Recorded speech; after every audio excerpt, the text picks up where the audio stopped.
Donc là, je vois ChatGPT, je lui dis, écoute, ce soir, je vais voir Gemini, on va parler de jugulaire saillante, ok?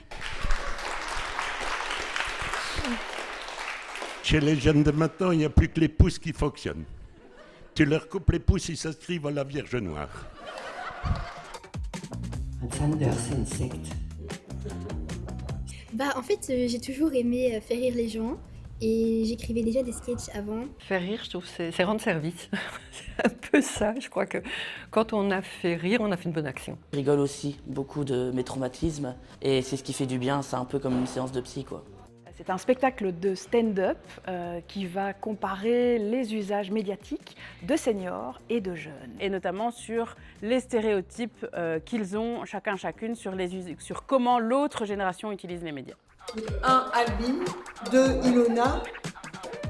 On apprend à nos étudiants stand-uppers à utiliser aussi les médias pour faire leurs recherches sur le texte et aussi parler de médias dans leurs textes d'humour. Il y a moyen de pouvoir déconstruire des discours, il y a moyen de déconstruire des contenus. S'il y a bien un endroit, je pense, où on peut aborder des sujets qui, dans le reste de la vie, sont peut-être plus compliqués à aborder ou qui fâchent ou quoi que ce soit, c'est sur scène. La thématique, c'est mon rapport au smartphone.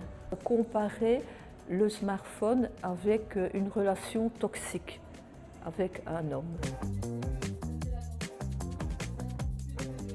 C'est un texte très écrit, très retravaillé, travaillé, manipulé. Et maintenant, il va falloir le restituer tel quel. Je le crains, oui.